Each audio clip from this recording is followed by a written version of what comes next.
ನಿಮ್ಮ ಹಳೆ ಒಡವೆನ ಅಧಿಕ ಬೆಲೆಗೆ ಮಾರಬೇಕೆ? ಅಟಿಕಾಗೆ ಕಾಲ್ ಮಾಡಿ 8880 ಅಟ್ಟಿಕಾ ಗೋಲ್ಡ್ ಕಂಪನಿ. ಮುಖ್ಯಮಂತ್ರಿಯಾದ ಬಳಿಕ ಡಿಕೆ ಶಿವಕುಮಾರ್ ಜೆಡಿಎಸ್ ಕಾರ್ಯಕರ್ತರು ಮುಖಂಡರಿಗೆ ಬಿಗ್ ಆಫರ್ ಅನ್ನ ನೀಡಿದ್ದಾರೆ. ಕನಕಪುರ ಕ್ಷೇತ್ರದಲ್ಲಿಂದು ಮತದಾರರಿಗೆ ಕೃತಜ್ಞತೆ ಸಲ್ಲಿಸಿದ ಡಿಕೆಶಿ, ಜನತಾದಳದ ಕಾರ್ಯಕರ್ತರಿಗೂ ಈ ಡಿಕೆ ಶಿವಕುಮಾರ್ ಇದ್ದಾನೆ, ನನ್ನ ಮನೆ ಬಾಗಿಲು ನಿಮಗೂ ತೆರೆದಿದೆ, ಇನ್ನು ನೀವು ನನ್ನನ್ನು ಬಳಸಿಕೊಂಡು ಸಹಾಯ ಪಡೆಯಬಹುದು ಅಂತ ಸಿಎಂ ಡಿಕೆ ಶಿವಕುಮಾರ್ ಅವರು ಜೆಡಿಎಸ್ನವರಿಗೆ ಮುಕ್ತ ಕರೆ ನೀಡಿದ್ರು.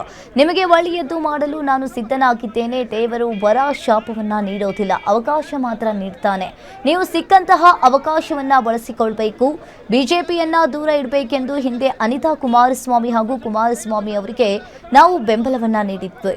ಈ ಹಿಂದೆ ಆಗಿದ್ದನ್ನ ನಾನು ಈಗ ಚರ್ಚೆ ಮಾಡೋದಿಲ್ಲ, ನಿಮ್ಮ ಸಹಾಯಕ್ಕೆ ನಾನಿದ್ದೇನೆ ಅನ್ನೋ ಮೂಲಕ ಸಿಎಂ ಡಿಕೆ ಶಿವಕುಮಾರ್ ಜೆಡಿಎಸ್ ನಾಯಕರಿಗೆ ಗಾಳ ಬೀಸಿದ್ದಾರೆ. ರಾಜಕೀಯವಾಗಿ ಬಿಜೆಪಿ ದೂರ ಇಡಬೇಕು ಅಂತ ಹೇಳಿ ಇವತ್ತು ಅನಿತಾ ಕುಮಾರಸ್ವಾಮಿ ಅವರಿಗೆ ಬೆಂಬಲವನ್ನು ಕೊಟ್ಟು ನಾವೆಲ್ಲ ನಿಂತು ಸಹಾಯ ಮಾಡಿದ್ವು.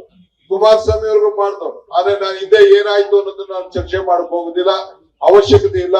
ನಾನು ಜನತಾದಳ ಕಾರ್ಯಕರ್ತರಿಗೆ ಹೇಳ್ತಾ ಇದ್ದೀನಿ, ಈ ಡಿ ಕೆ ಶಿವಕುಮಾರ್ ಬರೀ ಕಾಂಗ್ರೆಸ್ ಮಾತ್ರ ಅಲ್ಲ, ನಿಮ್ಗೂ ಕೂಡ ಈ ಡಿ ಕೆ ಶಿವಕುಮಾರ್ ಇದ್ದಾನೆ. ನನ್ನ ಮನೆ ಬಾಗಿಲು ನಿಮ್ಗೂ ಕೂಡ ತೆರೆದಿದೆ.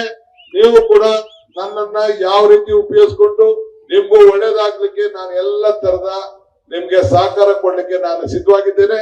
ಈ ತಾಲೂಕಲ್ಲಿ ಏನು ಅವಕಾಶ ಇದೆ ನಾನು ಆಗಾಗ ಹೇಳ್ತಾ ಇದ್ದೀನಿ, ದೇವರು ವರನೂ ಕೊಡುದಿಲ್ಲ, ಶಾಪನೂ ಕೊಡುದಿಲ್ಲ, ಅವಕಾಶ ಮಾತ್ರ ಕೊಡ್ತಾನೆ.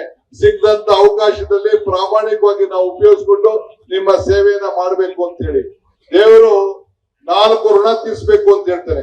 ಒಂದು ತಂದೆ ತಾಯಿ ಋಣ, ಒಂದು ದೇವರ ಋಣ, ಒಂದು ಗುರುವಿನ ಋಣ, ಇನ್ನೊಂದು ಸಮಾಜದ ಋಣ. ಈ ಋಣವನ್ನ ತೀರಿಸಬೇಕಾದ್ರೆ ಧರ್ಮದಿಂದ ತೀರಿಸಬೇಕಂತೆ.